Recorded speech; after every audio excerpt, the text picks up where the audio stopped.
Welcome to NAHB Power Hitters. I'm your host, Linda Hoffman, coming to you from the snow-capped Sierras. What a show we have today. Greg Pinkalla, Chairman and CEO of Fairfield Residential, joins us from beautiful San Diego. Greg joined Fairfield in '94 to launch the company's acquisition and development business. Over 150,000 units later, Greg's team has tallied nearly $19 billion in acquisitions and redevelopment business. Fairfield is one of the nation's largest apartment managers with over 30,000 units nationally. It's also the 15th largest builder. Fairfield operates in major metros just outside the urban core. YieldPro ran a story some time back on Fairfield's construction of its property L7 in the San Francisco Mission.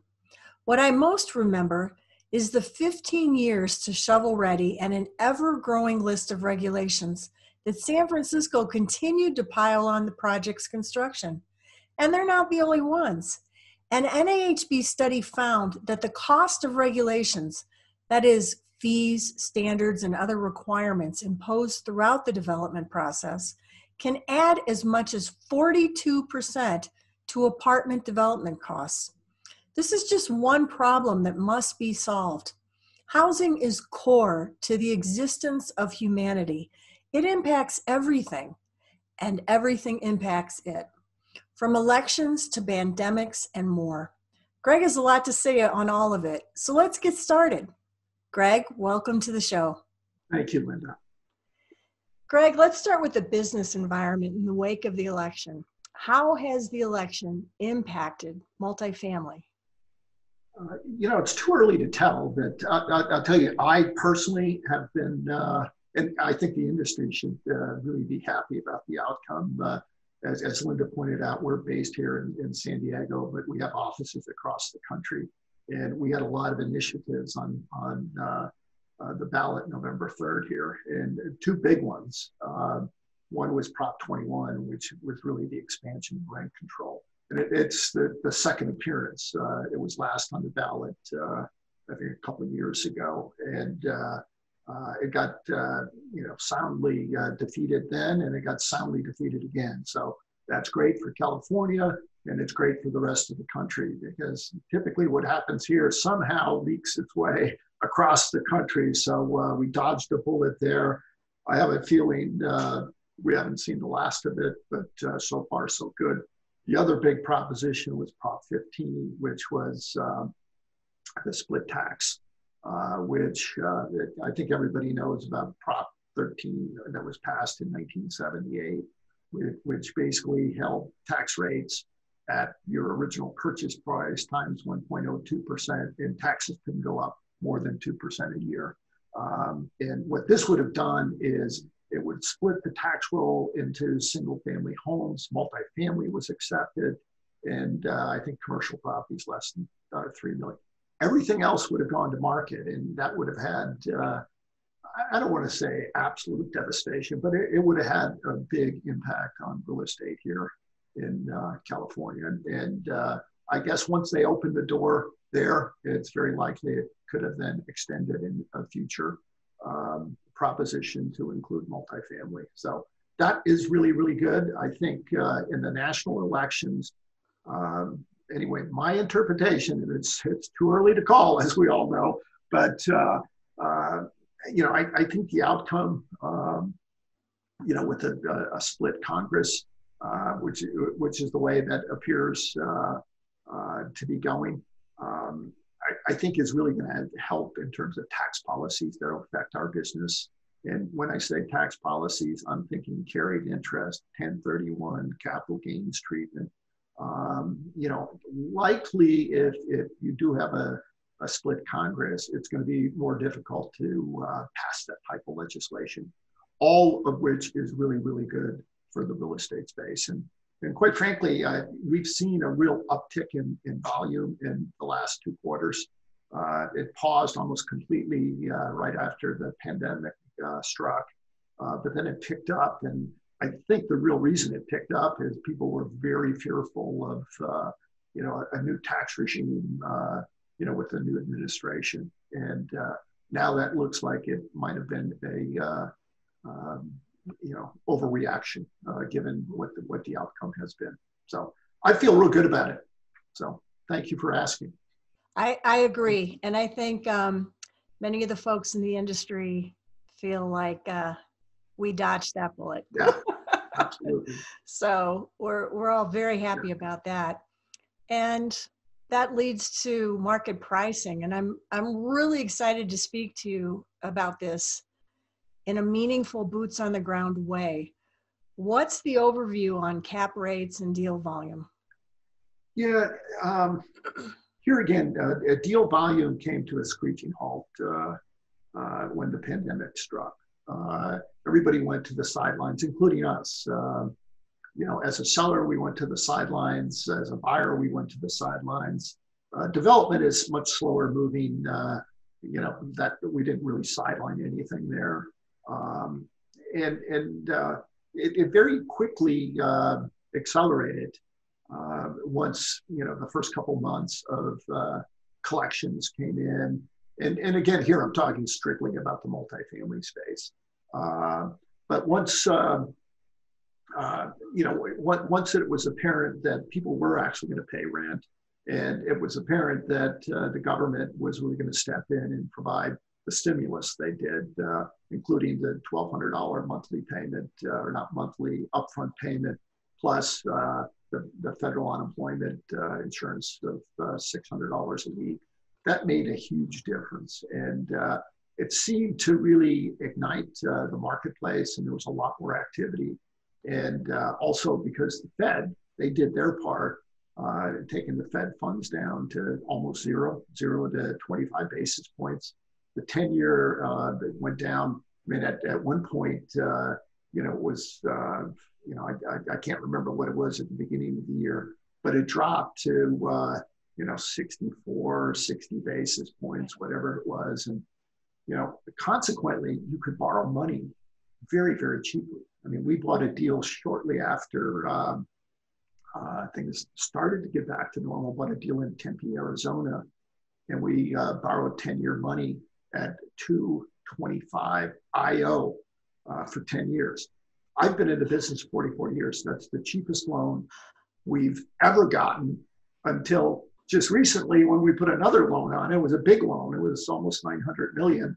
Our rate 10-year IO was 228 for a 75% loan.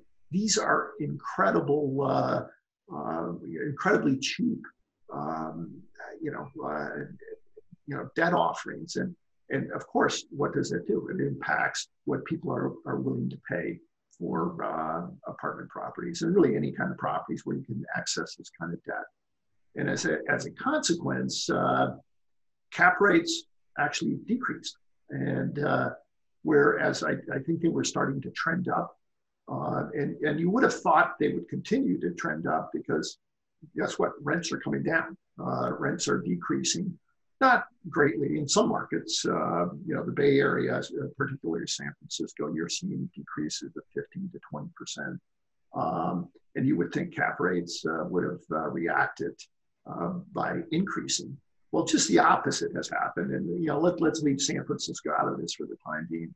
But cap rates, and again, as I said, I've been at this a while. I've never seen cap rates for the type of properties that are trading today, sub 4. It's not unusual to see 3 3/4, 380, 390 on cap rates on in-place income. Incredibly low cap rates. So pricing has really increased, which is sort of counterintuitive when rents are actually going down. But again, it's a little bit of it's the Federal Reserve and the central banks around the world providing cheap capital, which is driving these asset prices, because it's certainly not rental growth. That's what we're seeing in the marketplace. And by the way, Linda, we continue to be active, on the buy side of the ledger. it's not going to be a record year for Fairfield by any stretch. Every year we try to buy at least $1 billion of existing properties, and we'll fall short of that, but it'll still be a very, very good year. It'll probably be somewhere around 700 million when the year finishes. So we're still active. We're careful about what we're doing, but we still like the marketplace. We still love the multifamily business. It's performing exactly the way multifamily performs, which is defensively. Our occupancies on a macro basis in our space, 95, 96%. There's probably not another sector, with the exception of industrial, where you're seeing that kind of sticky occupancy. Rents are going down, but not greatly. I mean, it's low single digits. Delinquencies, delinquency is greater than pre-COVID. But at the same time, we're collecting about 95% of our rent roll. And that's been consistent since, beginning of March. So it sounds like between interest rates helping to buoy the market and the suburban ring, which Fairfield is normally located, that's helped protect you, giving you a hedge against this economy. Yeah, it's not only helped us, it helped our entire industry, quite frankly. And the urban to suburban, and Linda, you hit on it. Fairfield historically, and let's switch more to the development side. Our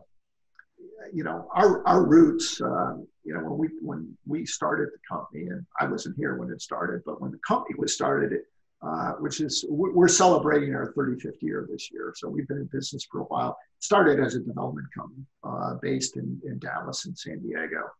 And it's morphed into really quite more than that today. But our roots were really suburban garden merchant builder, and primarily in the Southwest and Southern California. And and we evolved over time as the industry evolved. But since the Great Recession, our development was still focused in suburban or sometimes urban.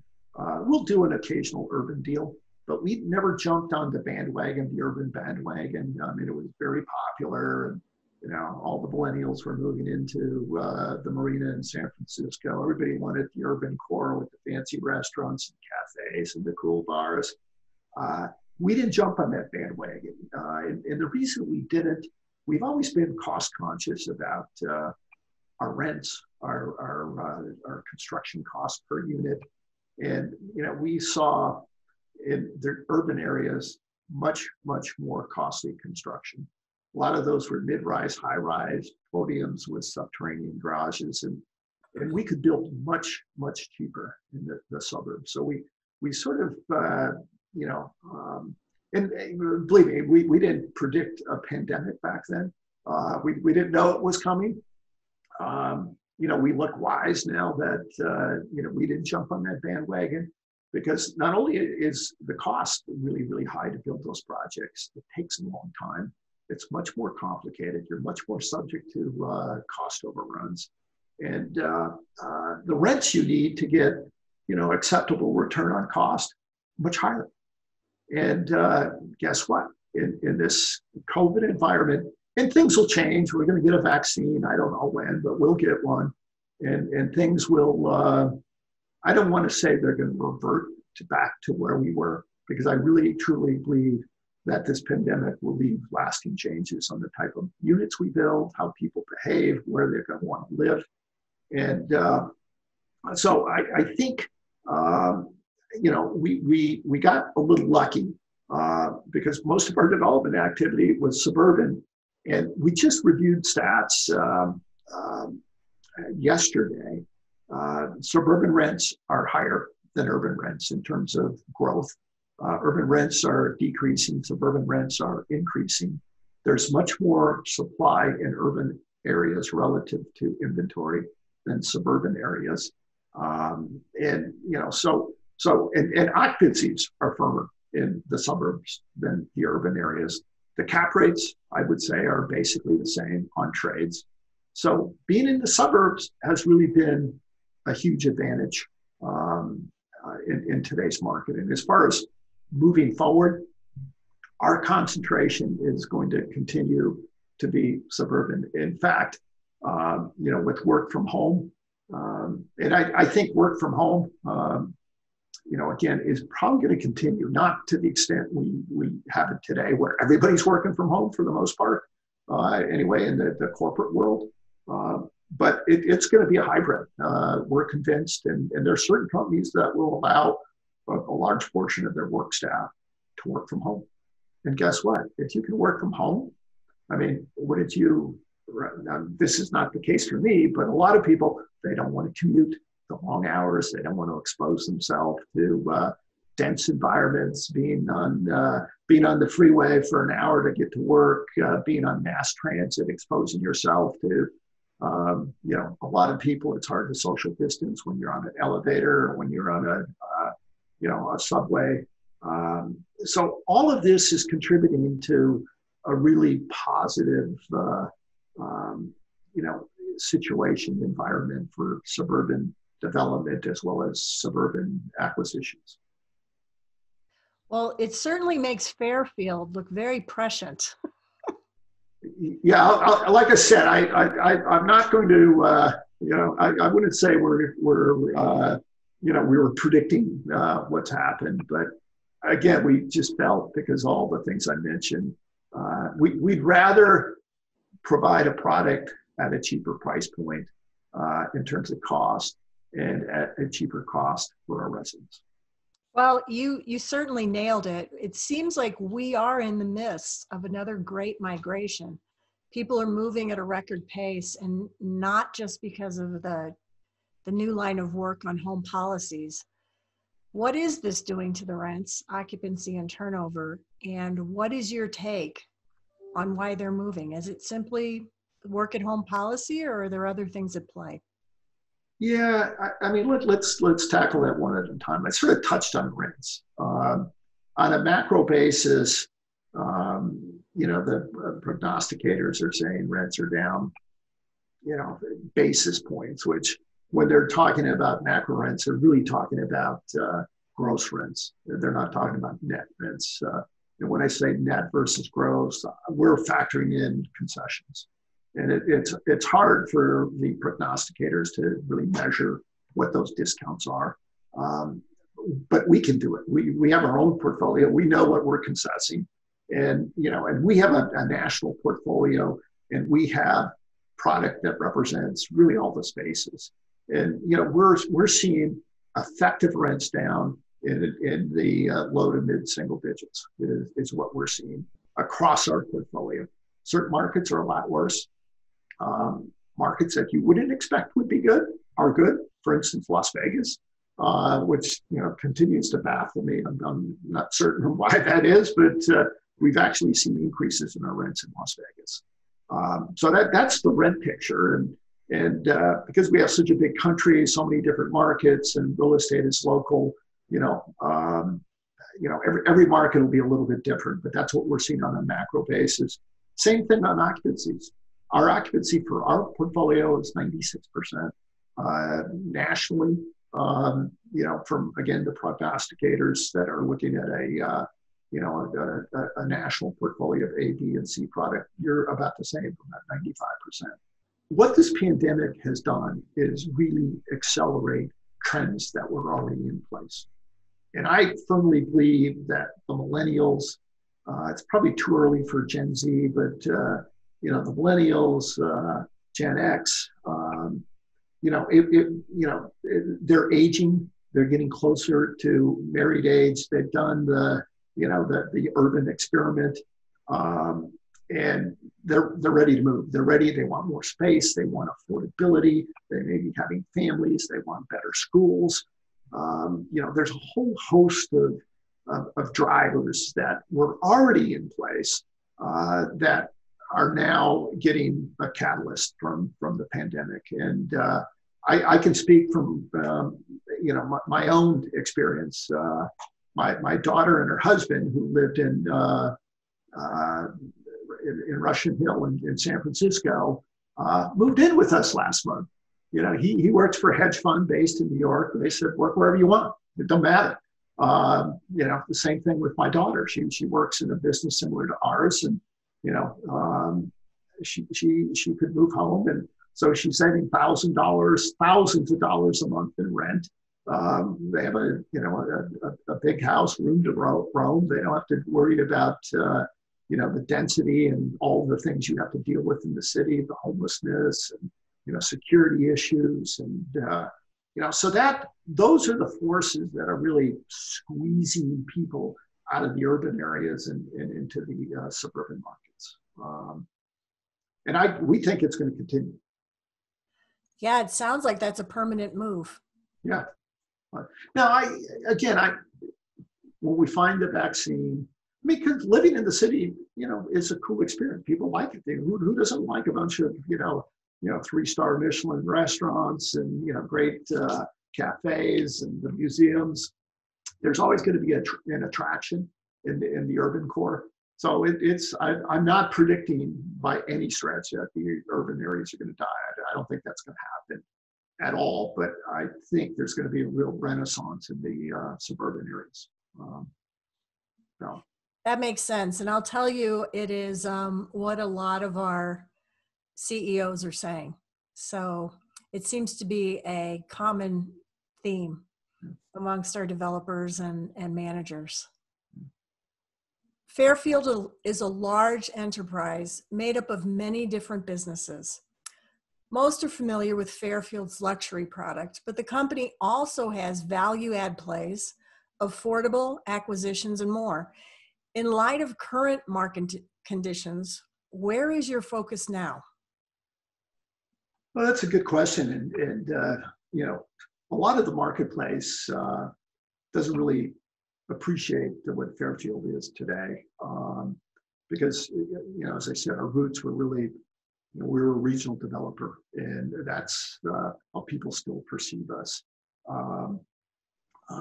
But especially in, you know, I don't know how many of your viewers realize this, but we are majority owned today by CalSTRS, which is a $250 billion pension fund. I think they're the largest teachers pension fund in the world. We've had a relationship with them since 1997. April of last year, they bought out Brookfield, who was the majority shareholder in Fairfield up until that buyout. You know, since CalSTRS came into the company, our vision really changed. The path forward was expansion of capital base, expansion of our geographical footprint. But the most important change was an expansion of our strategies. They committed a large amount of money to an affordable strategy, over $500 million, which everyone knows in our business, affordability is a huge issue. And there's not an easy solution.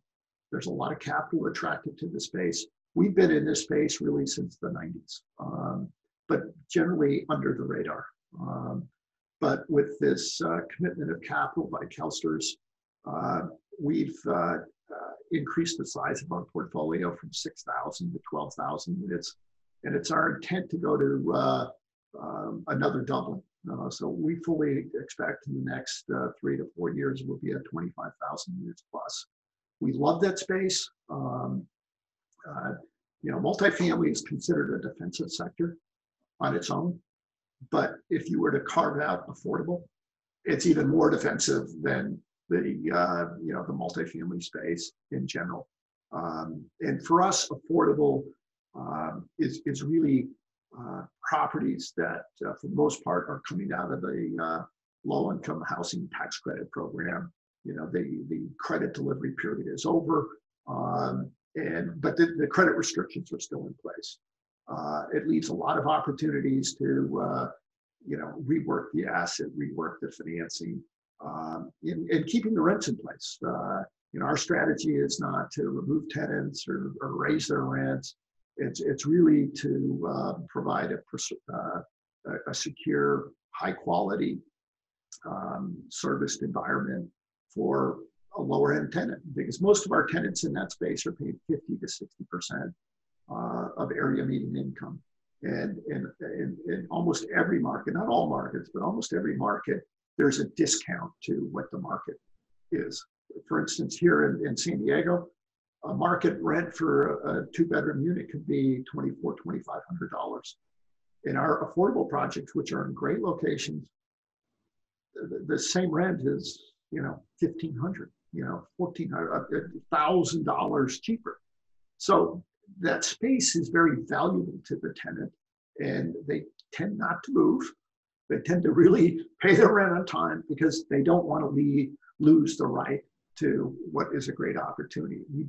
We service our affordable just like we service our AAA luxury apartments. And so, we like that space and what it's done for us.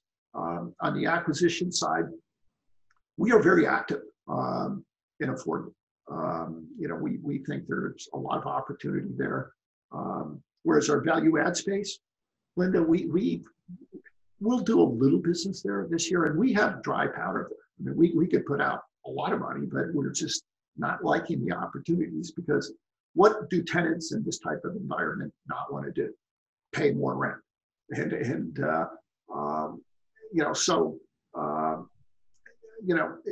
Value add is predicated on buying a property, fixing it up, and raising rents. So it doesn't really, it doesn't really connect with what the current environment is. And that's going to change. That's going to change. But for now, we don't think the value add space is the greatest opportunity. There's still opportunities out there, don't get me wrong, but they're not generally available the way they were, 3 or 4 years ago. And then the other space we're active in is the core plus space, which is buying, which is a lower yield program, buying more current aged assets. And, the space is fairly competitive, but again, it allows us to really take advantage of these low interest rates. It's a low leverage strategy. Our target returns are probably 10 gross. But I realize I'm getting a little bit off your question, but I think what I'm trying to demonstrate, the ability to execute in different strategies nationally gives us an opportunity to always be active. Because if we just had value add today, our volume would, we just wouldn't have a lot of volume because we don't see the opportunity. So we're never going to put out investors' money just to put it out. We're going to put it out only if we can see opportunity.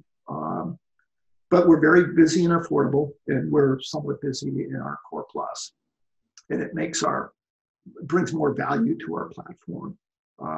And we find today that the pension funds, the big institutional investors, want managers who can operate nationally and operate across a broad spectrum of strategies. Balance. I think balance is key. And certainly it speaks to providing housing in all types of economies and market, which is the name of the game. Yeah. The country needs more housing, and oh my gosh, the country absolutely needs more affordable. Yeah. So you're addressing a real need. Well, Greg, that's all the time we have today. Wow, what a great show. Greg, thank you for joining us and giving us the straight news right from your vast operational knowledge. Thank you, Linda. Greg Pinkalla is another true example of American greatness in all economies and history. Such ingenuity is what keeps the wheels of opportunity and our country's greatness churning. What an exciting show. Greg is one of our industry's sharpest minds. Greg, thank you for taking the time to join us and sharing your insights. I'm Linda Hoffman. See you on our next exciting episode of NAHB Power Hitters.